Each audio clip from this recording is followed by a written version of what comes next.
Welcome to Undefined, the podcast about the space between evidence and expansion. I'm your host, Lauren Conlon, nutrition coach, counselor in training, and someone who is endlessly curious about nuance. And today's episode is going to be about my experiences at my first internship as a counselor in training. And y'all, this was one of the best experiences that I've had in really a long time. It was so challenging, like so challenging, but it made me grow so much as a counselor. And honestly, I feel like as a person, it certainly contributed to that. And it was really fun to do something that hard.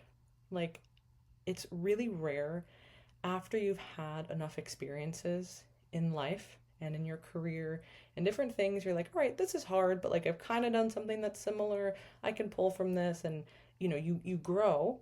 But this was like, I had some experiences that I brought in, but it felt like a blank slate in so many ways. And just the amount that it like pushed me and like pulled me and forced me to grow just in those 10 weeks was really transformational. Now, it was not all sunshine and rainbows, y'all. There was a week, I think it was week 2, so like my fourth day, I couldn't find my key and I was already very just like overwhelmed. And then that just set me over the edge, and I was like, oh my gosh, I can't do this. Like, it was one of those just like in the morning, in the moment, like I'm hot, I can't find the key, I'm stressed out. Like, if you've been there, you know exactly what I'm talking about. I found the key. Spoiler alert. It all worked out. But man, did it stretch me. And there's always things that like as a counselor, you never go into this thinking like, "Oh, this part's going to be fun or easy." And like, the normal stuff that like paperwork and all the technology, like that was a big hindrance for me. Like literally the first week, I had to ask someone to help me turn on the computer. Okay. I couldn't figure out like the printer or the scanner. For one of my groups, I literally printed out a multi-page document and was hand stapling. So there was probably like 100 papers. And one of the other coworkers, he was like, "Hey, you know that like there's actually like a staple function within this printer. Are you doing this by hand?" And I was like, "Okay, yeah, I've never even heard of a printer that does such a thing." So there was some deficits I came in with of not knowing how to navigate some of the electronic things. And unfortunately, like that is a part of our job and what we do, and we have to stay on top of that. And that will certainly get easier. But in general, the other stuff that really stretched me and helped me grow, I want to share some of these lessons, and not just so I can like ramble on, which y'all know I can ramble on about pretty much anything for a long period of time. But I want to share these experiences because hopefully they might be of use to you in some way. And maybe not directly, but maybe this sparks some kind of interest or curiosity for you.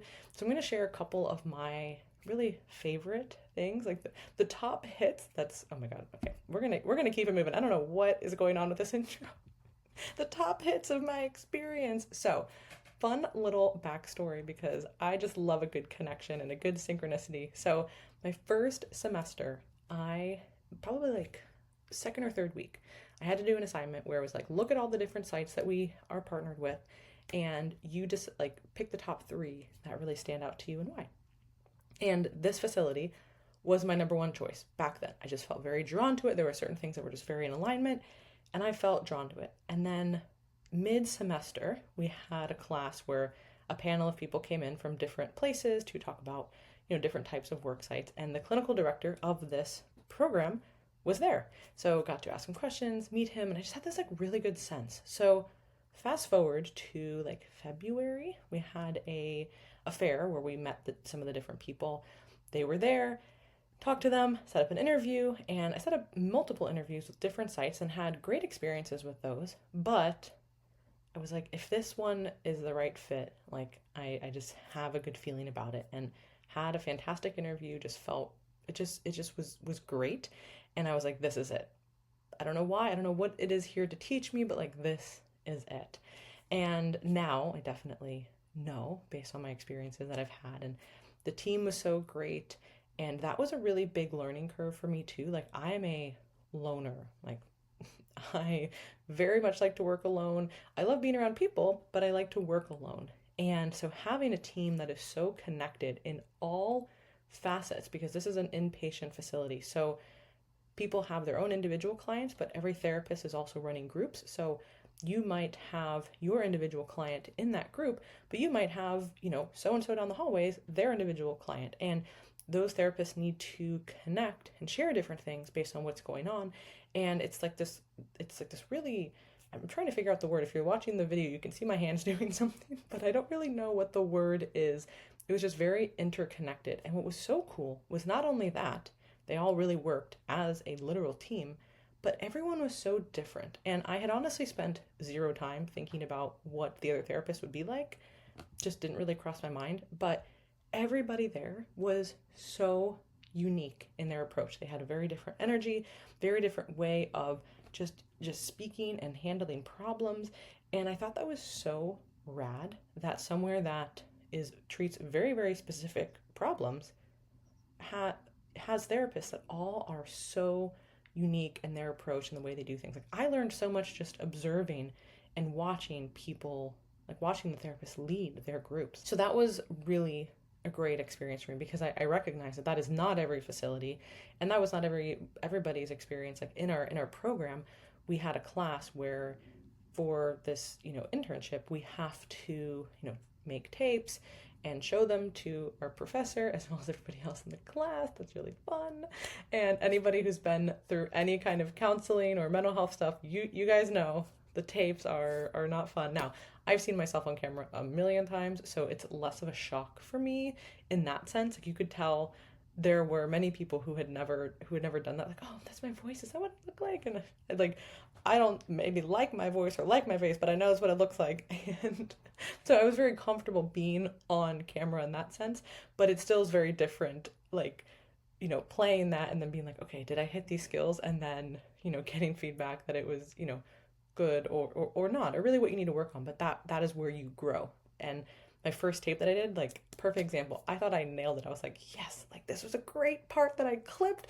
My professor's gonna love it. Like, I was like, oh, this is gonna showcase some, like, I thought, like, this was a great breakthrough. And literally we play it, and it wasn't that it was bad, but she was like, hey, this is, basically it was too much like a coaching session and too much what in therapy they would call advice giving.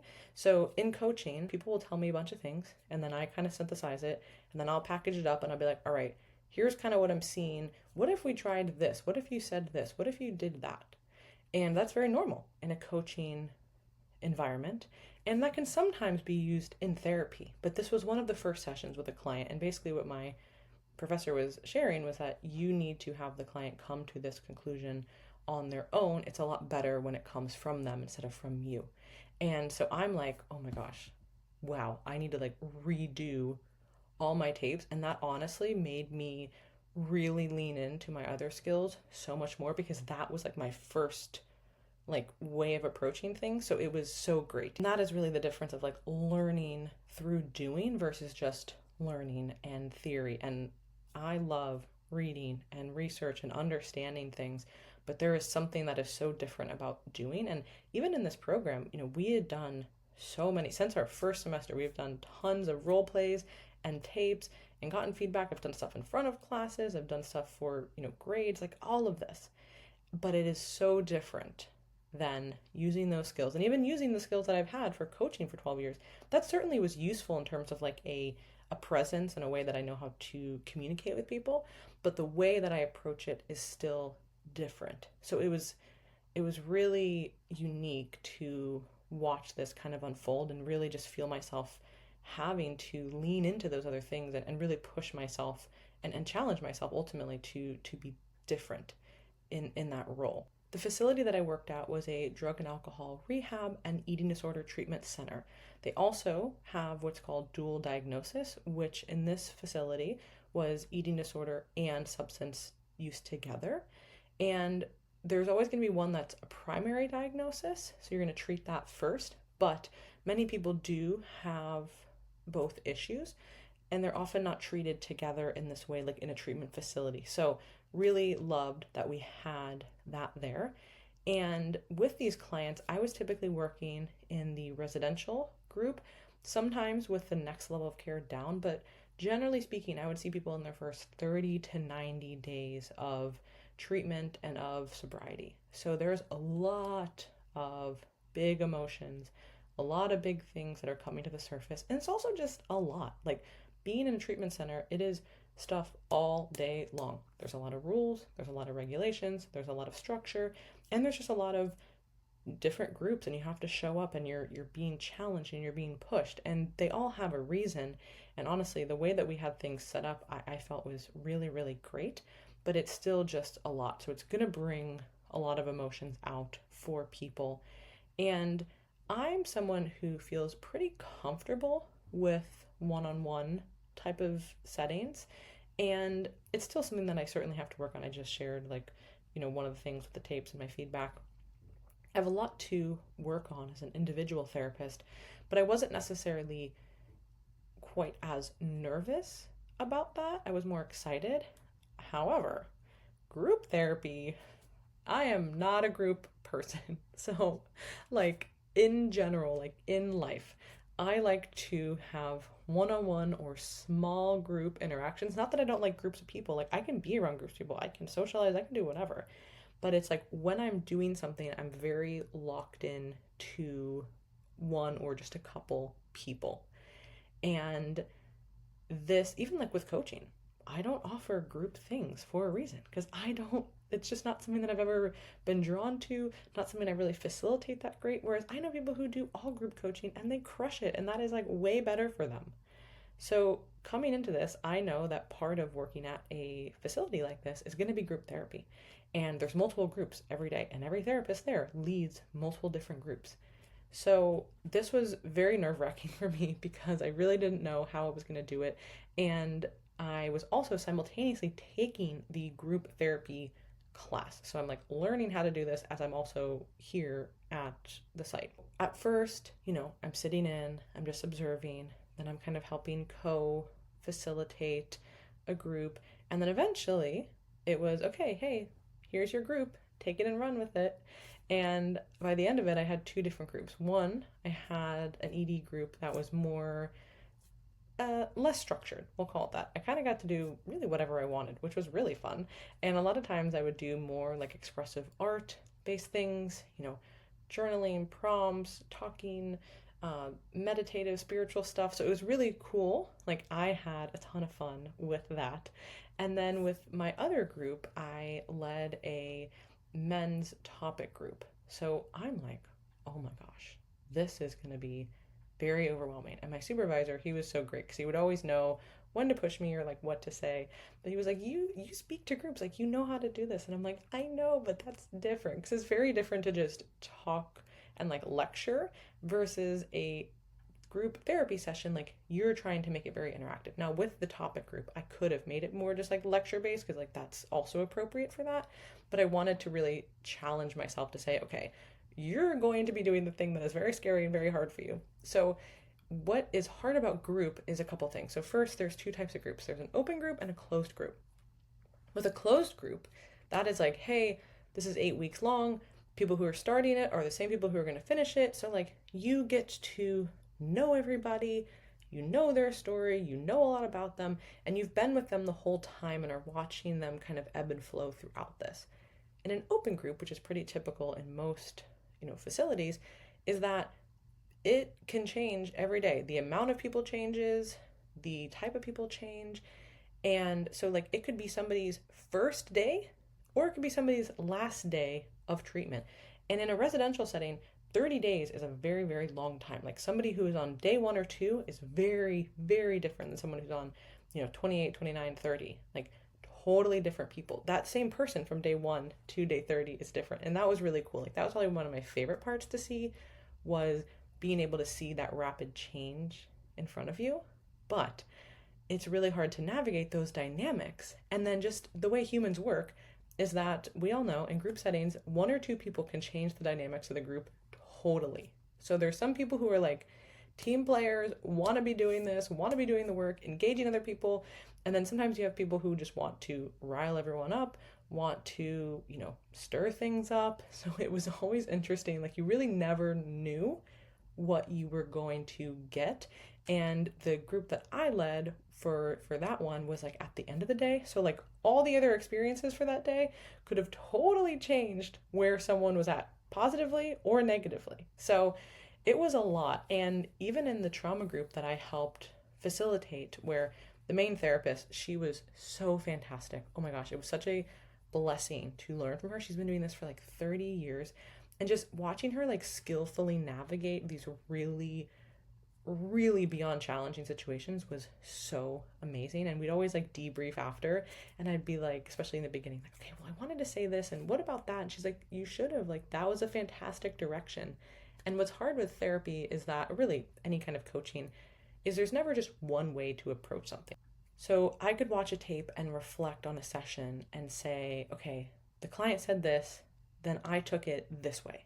Well, it could have gone this way, this way, this way. There could have been all these different directions to go. So it's never really like a right or a wrong thing. But early on, and especially in the trauma group, I didn't want to say the wrong thing or say something that would be not useful or potentially hurtful. Like the stakes were so high. And that was the one thing too, like working with this population, is that both, substance use and eating disorders are very, very high fatality disorders, very high risk. And the possibility of somebody leaving or relapsing really could be life or death. Like there's no two ways around it. Like that is the reality of this situation. So it's very, very heavy, but it's also so important. So it was just a lot to try to navigate. Okay, I'm in this group dynamic, and when someone is talking to me or sharing something, I want to like focus in on that. But that is not how group therapy works. Like you have to be listening, but you also don't want to just make it a one-on-one session with you. You're trying to engage the group. And ideally, when the group is working, the group is doing a lot of it together. So that is what I still have yet to master. There was times where it was happening and I was like, it's happening. Like internally, you're like, I'm doing it. But like there was one time specifically I remember in my topic group where somebody said something and I had something to say back to it or engage or whatever. And instead, and this sounds so simple and people are going to go, oh, why was that hard? In the moment, it is so much harder than it seems, of course. And I was like, instead of me reacting, I then like brought the group into it. And the group said some great stuff that I probably would have said some of it, but they brought in other perspectives that I wouldn't have. So I was like, oh, look, this is how it's supposed to work. So that certainly highlighted, like this whole experience highlighted things that like, yeah, I'm good here. I'm mediocre, need to make some progress, need to make some changes, and like, ooh, whoa, need to work on this, girl. So it really, really exposed all of that, like in the best way possible. And it forced me to grow every single day I was in there.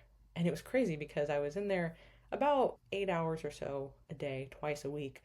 But I feel like every day was so much and so intensive between all the things that I was doing and just seeing and soaking in. And I think that part of it was just because I was really like a sponge to learning so many different aspects. So it wasn't just like the work that I was doing, but also the things that I was observing and the questions I was asking and kind of the different processes that I was going down. But yeah, it was so fantastic. And I love that they also take at this facility a more holistic approach. And what does that mean? That could mean a lot of things. And unfortunately, with mental health, anything, any kind of treatment, most of the time it's going to be predicated by insurance and by what is billable and what is covered. And so while I want to live in a fairy tale land where we do all these different things, like that's just not the reality. Certain things have to be done, other things don't really count. But even within that, I would say that this facility did a great job of incorporating other holistic based things and other opportunities for clients to grow on their own and put themselves in different situations, offering yoga and gym time. And they have this like really cool vibrational acoustic meditation room. And like, there's just so many different things that they were able to offer that I was like, wow, for people who want to take advantage of this, this is amazing. And part of me wants to be like, this should be required for everyone. But there's also only so much that you can, make someone do, because how many times have we done something where like I might be like, hey, this is the coolest thing ever. and then you're forced to do it and you're like, I don't like this, and now that I'm being forced to do it, I really don't like it. So I understand why a lot of these things were like, you don't have to do it, but the fact that they're offered was really exciting. So I am really pumped to go back because learning in school is so fun. I love it. I love reading, I love researching, I love doing all the classes, but the hands-on experience, I mean, I feel like it was literally rocket fuel to what I was learning, and that is why you have to do so many hours in the program before you graduate. In our program, it's 900 hours. That does vary state to state. I believe our requirements for Florida are 700, but our program does 900 hours. I'm not sure why, but hey, just an extra 200 hours that we're getting. And honestly, it really is so valuable. And I've been doing some extra reading now, which is kind of slowed down because of the new semester and the reading I have to do in classes, but really looking at eating disorders in a different way. And I feel like I'll probably make some future podcasts on this, but the way that we look at eating disorders is kind of flawed, in my opinion. And I mean, that's a pretty bold statement, but what we say is this person has an eating disorder, or this is eating disorder treatment. And that is true to an extent. But if we look at the main three eating disorders, anorexia, bulimia, and binge eating disorder, they all present very differently amongst people. And the individuals who are struggling with those disorders are also very different in their personality and the way they express themselves and the way they handle things. Of course, there are overlaps, and there are people who have both. You know, they might have anorexia and bulimia. Like, those are certainly things that can happen.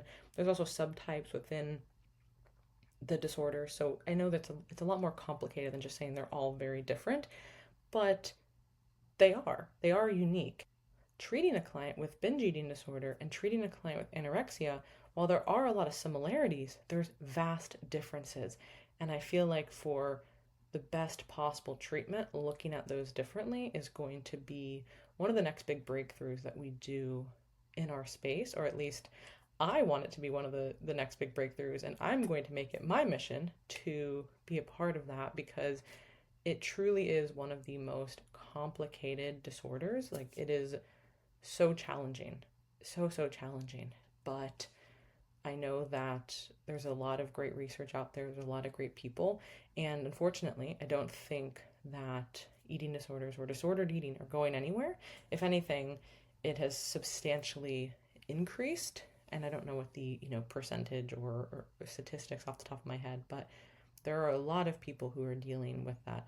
Of course, there's many people who are dealing with mental health issues and substance use issues. We've known that, but that is also at an all-time high. And yeah, things really need to change. So I am not going to get too soapboxy here, but I honestly was so honored to work with this community and have those experiences. And at the end of the day, it was so interesting. And I'll finish off with this. When you really break it down, every human has the same types of problems. How we handle them is just different. And that is based on so many factors. That is our unique combination of genetics and personality traits and our family and our attachment and our experiences growing up, our experiences that are reinforced as adults. All of those different things lead us down a different path. And for some people, that leads them to substances. For other people, that leads them to eating disorders. For others, that might be gambling. Other people, it might be a work addiction. But if we really get to the root of it, all of our problems are the same. And it's figuring out, how do we get to the root of that pain, that suffering, help someone reconceptualize what life needs to look like, and then now go into society and thrive. Yeah, I think that's a good place to end. So thank you for listening. If you found this interesting, I hope so. That was a really weirded how am I? I'm literally like mixing up the sentence structure as I speak. I hope you guys enjoyed that. If you did, leave a comment. Let me know. Happy to expand on other things as well in future episodes. And if you are listening to this between September 15th, which it's already September 15th, but September 15th and October 13th, 2025, I would love if you would participate in the bodybuilding and mental health research study that I have going on right now. It is a survey-based study. If you're between the ages of 18 to 65 and you have competed in at least one bodybuilding show, you are eligible. The link will be below in the show notes. And if you are not eligible, but you know someone who is, please feel free to share that link with them as well, or you can shoot me an email and I will send more information. So thank you guys so much for tuning in, and I'll talk to you next week.